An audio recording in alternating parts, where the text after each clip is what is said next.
اعوذ باللہ من الشیطان الرجیم بسم اللہ الرحمن الرحیم۔ اللہ تبارک و تعالیٰ کے نام سے شروع جو بڑا مہربان اور نہایت رحم کرنے والا ہے۔ پیارے دوستو، یوں تو مصر کی تاریخ میں بہت بڑے بڑے فرعون گزرے ہیں جنہوں نے مصر پر شان و شوکت کے ساتھ بادشاہت کی، لیکن مصر پر بادشاہت کرنے والا ایک ایسا فرعون بھی تھا جو ایک مزدور سے مصر کا بے تاج بادشاہ بن گیا، اور مصر کی سلطنت کا بادشاہ بنتے ہی اس فرعون نے اپنی ناجائز خواہشات کو پورا کرنا شروع کر دیا، اور اس نے اپنی ناجائز خواہشات کو پورا کرنے کے لیے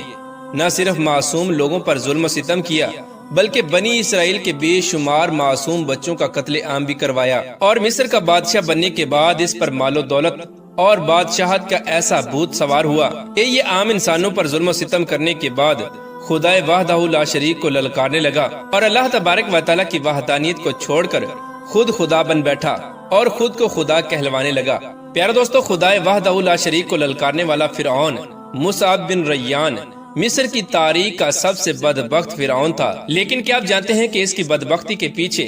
سب سے بڑا کردار کس شخص کا تھا، اور وہ کون سا ایسا شخص تھا کہ جس کی وجہ سے فرعون ہمیشہ ہمیشہ کے لیے جہنمی بن گیا؟ پیارے دوستو، آج کی اس ویڈیو میں ہم آپ کو فرعون کے پیچھے چھپے ایک ایسے کردار کے بارے میں بتائیں گے کہ جس کی وجہ سے فرعون چاہتے ہوئے بھی اللہ تبارک و تعالیٰ کی وحدانیت پر ایمان نہ لا سکا، اور جس کی وجہ سے فرعون نے بنی اسرائیل کے مسلمانوں پر بے انتہا ظلم و ستم کیے، اور جس کی وجہ سے فرعون نے بنی اسرائیل کے بے شمار معصوم بچوں کا قتل عام کیا، اور جس کی وجہ سے فرعون نے بنی اسرائیل کے اندر دین اسلام کی تبلیغ پر پابندی لگائی، اور جس کی وجہ سے مصر کے ہر گھر میں بت پرستی شروع کروائی گئی، اور جس کی وجہ سے مصر کے مسلمان لوگوں کو اللہ تبارک و تعالیٰ کی ذات سے دور کیا گیا، اور جس کی وجہ سے فرعون خود بھی ہلاک و برباد ہوا اور چاہتے ہوئے بھی اللہ تبارک و تعالیٰ کی وحدانیت پر ایمان نہ لا سکا، اور بالآخر اللہ تبارک و تعالیٰ نے فرعون پر اپنے بہت سارے دردناک عذابات نازل فرمائے، یہاں تک کہ اللہ تبارک و تعالیٰ نے فرعون کو دریائے نیل کے اندر غرق کر کے ہمیشہ ہمیشہ کے لیے جہنمی بنا دیا، اور قیامت تک کے لیے دنیا کے لیے عبرت کا نشان بنا دیا۔ پیارے دوستو، اس ایمان افروز اور عبرت ناک واقعے کو سننے کے لیے آپ سے ہماری یہ گزارش ہے کہ ہماری اس ویڈیو کو اینڈ تک ضرور دیکھیے گا۔ پیارے دوستو، اللہ تبارک و تعالیٰ نے قرآن پاک کے 6 مقامات پر اس بدبخت شخص کا ذکر فرمایا ہے کہ جس نے فرعون کو تباہ و برباد کر دیا اور ہمیشہ ہمیشہ کے لیے جہنمی بنا دیا۔ یہ شخص کوئی اور نہیں بلکہ فرعون کا اپنا دوست حامان تھا۔ پیارے دوستو، مفسرین بیان فرماتے ہیں کہ مصر کی تاریخ میں جتنے بھی بادشاہ گزرے ہیں ان کا جو وزیر ہوا کرتا تھا اس کو حامان کہا جاتا تھا، یعنی حامان بادشاہ مصر کے وزیر کا لقب ہوا کرتا تھا۔ جس طرح جو کوئی بھی مصر کا بادشاہ مقرر ہوتا اس کو فرعون کہا جاتا تھا، اسی طرح جو کوئی بھی مصر کا وزیر مقرر ہوتا اس کو حامان کہا جاتا تھا۔ اور بعض مفسرین بیان فرماتے ہیں کہ حامان صرف اسی شخص کا نام تھا جو فرعون موسیٰ کا وزیر تھا، جس کا ذکر اللہ تبارک و تعالیٰ نے قرآن پاک میں بھی فرمایا ہے۔ پیارے دوستو، بات کرتے ہیں کہ فرعون اور حامان کی داستان کہاں سے شروع ہوئی، اور مصر کا بادشاہ بننے سے پہلے یہ لوگ کیا کام کیا کرتے تھے۔ حامان کے بارے میں کہا جاتا ہے کہ حامان مصر میں رہنے والا ایک عام باشندہ تھا، اور حامان اور فرعون کی ملاقات اس وقت ہوئی جب فرعون مصر کے اندر کام کی تلاش کے لیے نکلا، تو مصر میں ایک مقام پر فرعون اور حامان کی ملاقات ہوئی، اور دیکھتے ہی دیکھتے یہ ملاقات دوستی کے اندر بدل گئی، اور اس طرح یہ دونوں بدبخت ایک دوسرے کے پکے دوست بن گئے۔ اس ملاقات کے بعد فرعون بادشاہ مصر کے دربار میں کام کی تلاش کے لیے حاضر ہوا۔ اس وقت فرعون نے بادشاہ مصر سے مصر کے تمام تر قبرستانوں کی دروگی لے لی۔ دروگی ملنے کے بعد فرعون کے پاس بہت سارا مال و دولت اکٹھا ہو گیا، اور پھر اس کے بعد مزید قسمت اس پر مہربان ہوئی اور یہ مصر کا وزیر بن گیا۔ جیسے ہی فرعون مصر کا وزیر بنا تو کچھ دنوں بعد مزید قسمت اس پر مہربان ہوئی اور مصر کا بادشاہ مر گیا۔ بادشاہ مصر کے مرنے کے بعد فرعون مصر کا بادشاہ بن گیا۔ اس طرح جب فرعون ایک مزدور سے مصر کا بادشاہ بنا تو بادشاہ بننے کے بعد فرعون نے اپنے دوست حامان کو بھی اپنے پاس بلا لیا، اور حامان کو اپنا سب سے خاص وزیر مقرر کر لیا، اور پھر یہاں سے فرعون اور حامان کی بدبختی کا سفر شروع ہوا۔ پیارے دوستو، اس کے بعد فرعون نے خدائی کا دعویٰ کر دیا، اور خدائی کا دعویٰ کرنے کے لیے بنی اسرائیل کے مسلمانوں پر جتنے بھی ظلم و ستم کیے گئے، مصر کی تاریخ میں جتنے بھی مظالم ہوئے، اور جتنے لوگوں کا قتل عام کیا گیا، اور جتنے لوگوں کو بت پرستی کے اندر مبتلا کیا گیا، اور بنی اسرائیل کے جتنے بھی معصوم بچوں کا قتل عام کیا گیا، یہ تمام تر مظالم حامان کی مشاورت اور حامان کے کہنے پر کیے گئے۔ بظاہر تو مصر کا بادشاہ فرعون تھا، لیکن مصر میں ہونے والے تمام تر کام اور تمام تر مظالم حامان کی مشاورت سے کیے جاتے تھے، یہاں تک کہ مصر میں ہونے والی ہر برائی کے پیچھے حامان کی شیطانیت چھپی ہوئی تھی۔ حامان فرعون کو جو کوئی بھی کام کرنے کا کہتا، فرعون وہی کام کرتا۔ اسی وجہ سے تاریخ کے اندر حامان کو فرعون سے بھی بڑا جابر و ظالم اور بدبخت انسان قرار دیا گیا ہے۔ پیارے دوستو، فرعون جب مصر کا بادشاہ بنا تو یہ طاقت کے نشے میں بد مست ہو گیا اور یہ حامان سے کہنے لگا کہ میں چاہتا ہوں کہ سب سے بڑا خدا میں بنوں اور لوگ مجھے اپنا خدا مانیں اور میرے سامنے جھکیں اور میری ہی عبادت کریں۔ اس وقت فرعون حامان سے کہنے لگا کہ خدائی کا دعویٰ کرنے کے لیے مجھے ایسا کون سا کام کرنا پڑے گا کہ جس کی وجہ سے مصر کے تمام تر لوگ مجھے اپنا خدا ماننے لگیں اور میری پوجا کرنے لگے اور میرے سامنے جھکنے لگے۔ اس وقت حامان نے اپنی شیطانیت کا اظہار کرنا شروع کیا اور فرعون کو یہ مشورہ دیا کہ سب سے پہلے مصر کے اندر دین اسلام کی تبلیغ پر پابندی لگائی جائے اور مصر کے اندر جتنی بھی دینی درسگاہیں ہیں ان تمام درسگاہوں کو بند کر دیا جائے، کیونکہ اس وقت مصر کے اندر بہت سارے لوگ حضرت یوسف علیہ السلام کے دین پر تھے۔ چنانچہ حامان کے حکم کے مطابق فرعون نے مصر میں تمام دینی درسگاہوں کو بند کر دیا اور مصر کے اندر دین اسلام کی تبلیغ پر پابندی لگا دی۔ پھر وقت کے ساتھ ساتھ علم سے دوری کی وجہ سے لوگ جاہل ہونے لگے اور حضرت یوسف علیہ السلام کے دین کو بھولنے لگے۔ آخرکار وہ وقت بھی آ گیا کہ لوگ دین اسلام سے دوری کی وجہ سے اور علم سے دوری کی وجہ سے جانوروں جیسے جاہل بن گئے اور لوگ اس بات کو بھول گئے کہ ہمارا حقیقی خدا کون ہے۔ پھر مصر کے لوگوں کو بت پرستی اور کفر و شرک میں مبتلا کرنے کے لیے حامان نے یہ چال چلی کہ مصر کے ہر گھر میں بت پرستی کو شروع کروا دیا اور مصر کے ہر گھر میں بت پرستی ہونے لگی اور لوگ اللہ تبارک و تعالیٰ کی وحدانیت کو چھوڑ کر بتوں کی پوجا کرنے لگے۔ اس طرح جب فرعون اور حامان نے دیکھا کہ مصر کے تمام تر لوگ اللہ تبارک و تعالیٰ کی ذات کو بھول چکے ہیں اور اللہ تبارک و تعالیٰ کی ذات کو چھوڑ کر کفر و شرک اور بت پرستی کے اندر مبتلا ہو چکے ہیں، اس وقت حامان نے فرعون سے کہا کہ اب تم لوگوں کے سامنے خدائی کا دعویٰ کر دو۔ حامان نے فرعون سے کہا کہ لوگوں کو ایک جگہ اکٹھا کرو اور ان کے سامنے خدائی کا دعویٰ کرو اور ان سے کہو کہ وہ تمام تر لوگ تمہارے سامنے سجدہ کریں اور تمہیں اپنا خدا مانیں۔ چنانچہ فرعون نے ایسا ہی کیا، مصر کے تمام تر لوگوں کو ایک بہت بڑے میدان کے اندر اکٹھا کیا اور فرعون نے ان لوگوں کو اپنے سامنے سجدہ کرنے کا حکم دیا۔ اس وقت مصر کا سب سے بڑا قبیلہ قبطیہ فرعون کو اپنا خدا ماننے لگا اور فرعون کے سامنے سجدے میں جھک گیا۔ پیارے دوستو، اس طرح فرعون نے مصر کے اندر خدائی کا جھوٹا دعویٰ کیا اور اس طرح فرعون مصر کا جھوٹا خدا بنا۔ لیکن اس وقت بھی کچھ لوگ ایسے تھے کہ جن کے دلوں میں ابھی بھی ایمان کا نور چمک رہا تھا اور وہ ابھی بھی حضرت یوسف علیہ السلام کے دین پر قائم تھے۔ جب ان لوگوں نے فرعون کو اپنا خدا ماننے سے انکار کیا اور فرعون کے سامنے سجدہ نہ کیا تو فرعون ان لوگوں پر بہت زیادہ غضبناک ہوا اور ان لوگوں کو قیدی بنا لیا اور فرعون نے بنی اسرائیل کے ان مسلمانوں پر ظلم و ستم کرنا شروع کر دیے اور مصر کا سب سے بھاری بھرکم کام فرعون ان مسلمانوں سے لیا کرتا اور ان پر طرح طرح کے ظلم و ستم کیا کرتا۔ اس طرح جب فرعون اور حامان کا ظلم و ستم مصر کے اندر حد سے زیادہ بڑھنے لگا تو اس وقت اللہ تبارک و تعالیٰ نے فرعون کی ہدایت کے لیے اپنے پیارے پیغمبر حضرت موسیٰ علیہ السلام کو مبعوث فرمایا۔ چنانچہ حضرت موسیٰ علیہ السلام قوم بنی اسرائیل اور فرعون کی ہدایت کے لیے نبی بنا کر بھیجے گئے۔ حضرت موسیٰ علیہ السلام نے فرعون کو اللہ تبارک و تعالیٰ کا پیغام سنایا اور اللہ تبارک و تعالیٰ کی وحدانیت کی طرف بلایا اور بنی اسرائیل کے مسلمانوں پر ظلم و ستم کرنے سے منع کیا اور فرعون کو دعوت حق دی۔ لیکن فرعون بدبخت نے حضرت موسیٰ علیہ السلام کی دعوت حق کو قبول کرنے سے انکار کر دیا اور اسی طرح اپنے کفر و شرک پر اڑا رہا اور بنی اسرائیل کے مسلمانوں پر ظلم و ستم کرتا رہا۔ پیارے دوستو، روایات میں آتا ہے کہ ایک مرتبہ حضرت موسیٰ علیہ السلام نے فرعون کو دعوت حق دی تو فرعون حضرت موسیٰ علیہ السلام سے پوچھنے لگا کہ اگر میں تیرے خدا پر ایمان لے آؤں تو مجھے کیا ملے گا؟ تو حضرت موسیٰ علیہ السلام فرعون سے فرمانے لگے کہ اگر تو اللہ تبارک و تعالیٰ کی وحدانیت پر ایمان لے آئے اور اپنے کفر و شرک سے باز آ جائے تو اس کی وجہ سے تیری آخرت تو بہتر ہو ہی جائے گی، لیکن اللہ تبارک و تعالیٰ دنیا کے اندر بھی تجھے 4 طرح کی نعمتیں عطا فرمائے گا۔ چنانچہ حضرت موسیٰ علیہ السلام کی یہ بات سن کر فرعون حضرت موسیٰ علیہ السلام سے پوچھنے لگا کہ وہ 4 نعمتیں کون سی ہیں جو تیرا رب مجھے دنیا میں عطا فرمائے گا۔ اس طرح فرعون حضرت موسیٰ علیہ السلام سے پوچھنے لگا کہ مجھے ان نعمتوں کے بارے میں بتایا جائے، ہو سکتا ہے کہ میں تمہارے رب پر ایمان لے آؤں۔ چنانچہ حضرت موسیٰ علیہ السلام نے اللہ تبارک و تعالیٰ کے حکم سے فرعون کو یہ بتایا کہ اگر تو اللہ تبارک و تعالیٰ کی وحدانیت پر ایمان لے آئے تو پہلی نعمت اللہ تبارک و تعالیٰ تجھے یہ عطا فرمائے گا کہ تو ہمیشہ تندرست رہے گا اور تجھے کوئی بیماری نہ لگے گی،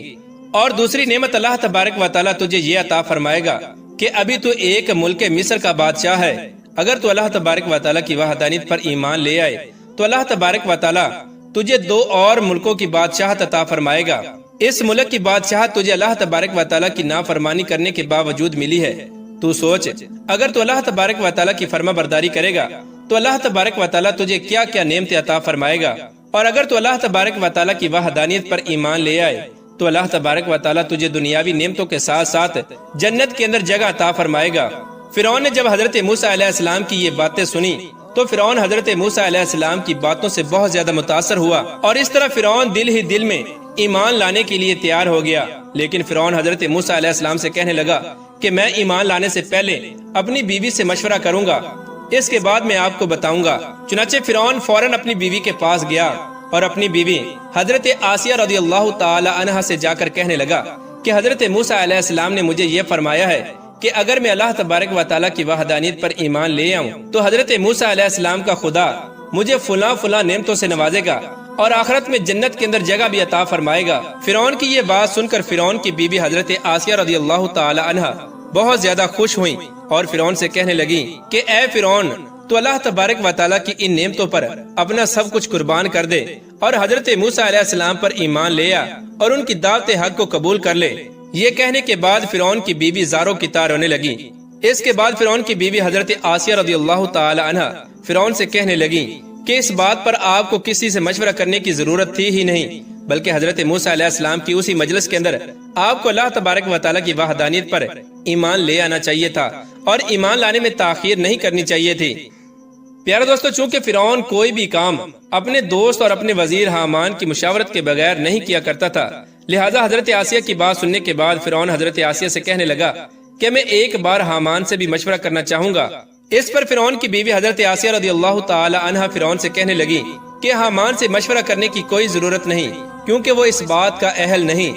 لیکن چونکہ حامان فرعون کا سب سے خاص دوست اور خاص وزیر تھا، لہٰذا فرعون مشورہ کرنے کے لیے حامان کے پاس چلا گیا اور حامان سے جا کر کہنے لگا کہ حضرت موسیٰ علیہ السلام نے مجھے یہ فرمایا ہے کہ میں اگر حضرت موسیٰ علیہ السلام کے خدا پر ایمان لے آؤں تو حضرت موسیٰ علیہ السلام کا خدا مجھے فلاں فلاں نعمتوں سے نوازے گا۔ چنانچہ حامان نے جیسے ہی فرعون کی یہ بات سنی تو حامان کا رنگ تبدیل ہو گیا اور وہ غصے سے لال پیلا ہو گیا اور اس کے اندر کا شیطان جاگ اٹھا۔ اس کے بعد فرعون حامان سے پوچھنے لگا کہ اب مجھے کیا کرنا چاہیے۔ اس وقت حامان، جو کہ ایک بدبخت شخص تھا جس کے اندر شیطانیت جاگ چکی تھی، اس نے فرعون کے سامنے زاروں کی طرح رونا شروع کر دیا اور اپنی دستار کو سر سے اتار کر زمین پر پھینک دیا اور فرعون کے سامنے اپنا گریبان پھاڑتے ہوئے زاروں کی طرح رونے لگا۔ اور حامان فرعون کے سامنے روتے ہوئے فرعون کو بہکانے لگا اور فرعون سے کہنے لگا کہ حضرت موسیٰ علیہ السلام نے معاذ اللہ آپ کی شان میں یہ گستاخی کیسے کی؟ آپ کی شان تو یہ ہے کہ یہ کل کائنات آپ کے حکم سے چلتی ہے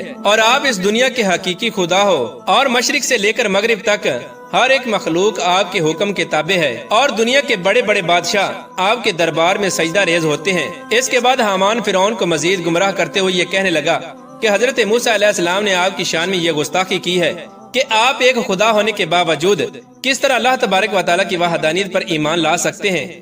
جبکہ پوری دنیا و کائنات آپ کو سجدہ کرتی ہے اور آپ کو اپنا خدا مانتی ہے۔ اس طرح حامان فرعون کو بھڑکانے لگا اور فرعون سے کہنے لگا کہ آپ ایک خدا سے ایک بندہ بننا چاہتے ہیں اور ایک خدا سے ایک ادنا غلام بننا چاہتے ہیں۔ حقیقت میں یہ آپ کی بہت بڑی توہین ہے۔ اگر آپ نے حضرت موسیٰ علیہ السلام کے خدا پر ایمان ہی لانا ہے اور اسلام کو قبول ہی کرنا ہے تو اس سے پہلے آپ اپنے ہاتھوں سے مجھے مار ڈالیں تاکہ میں اپنی زندگی میں اپنی آنکھوں کے سامنے آپ کی یہ توہین نہ دیکھ سکوں۔ چنانچہ اس طرح حامان فرعون کو غرور و تکبر اور خدائی کا جھوٹا لالچ دے کر ورگلانے لگا اور فرعون کو گمراہ کرتے ہوئے حضرت موسیٰ علیہ السلام کی دعوت حق کو قبول کرنے سے منع کرنے لگا۔ چنانچہ اس طرح فرعون نے جب حامان کی یہ باتیں سنی تو فرعون غرور و تکبر میں آ گیا اور غرور و تکبر میں آ کر اپنے آپ کو خدا سمجھنے لگا اور حضرت موسیٰ علیہ السلام کی دعوت حق کو قبول کرنے سے انکار کر دیا۔ اور اس طرح وہ فرعون جو حضرت موسیٰ علیہ السلام پر ایمان لانے کا ارادہ کر چکا تھا، حامان کی وجہ سے اللہ تبارک و تعالیٰ کی وحدانیت پر ایمان نہ لا سکا،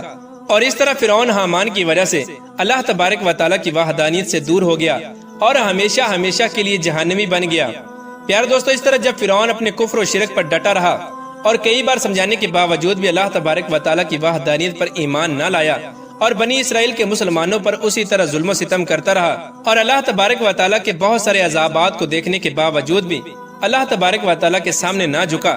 تو اس وقت اللہ تبارک و تعالی نے حضرت موسیٰ علیہ السلام کو یہ حکم دیا کہ وہ بنی اسرائیل کے مسلمانوں کو لے کر مصر سے روانہ ہو جائیں، کیونکہ اللہ تبارک و تعالی فرعون پر اپنا دردناک عذاب نازل کرنے والا ہے اور فرعون کو ہمیشہ ہمیشہ کے لیے ہلاک کرنے والا ہے۔ چنانچہ حضرت موسیٰ علیہ السلام اللہ تبارک و تعالی کے حکم کے مطابق بنی اسرائیل کے مسلمانوں کو لے کر مصر سے روانہ ہو گئے، اور ادھر جب فرعون کو اس بات کا پتہ چلا کہ حضرت موسیٰ علیہ السلام اور ان کی قوم مصر کو چھوڑ کر جا رہے ہیں تو فرعون بہت زیادہ غضبناک ہوا اور اس نے ایک بہت بڑی فوج تیار کی، اور فرعون اپنی فوج کو لے کر حضرت موسیٰ علیہ السلام کا تعاقب کرنے لگا۔ آگے آگے حضرت موسیٰ علیہ السلام بنی اسرائیل کے مسلمانوں کو لے کر دریائے نیل کی طرف بڑھ رہے تھے، اور ان کے پیچھے فرعون اور اس کا لشکر جو حضرت موسیٰ علیہ السلام کا تعاقب کر رہا تھا۔ فرعون نے اپنے لشکر کو یہ حکم جاری کیا تھا کہ حضرت موسیٰ علیہ السلام اور ان کے ساتھ جتنے بھی مسلمان ہیں ان تمام تر لوگوں کو قتل کر دیا جائے اور کوئی بھی زندہ باقی نہ بچے۔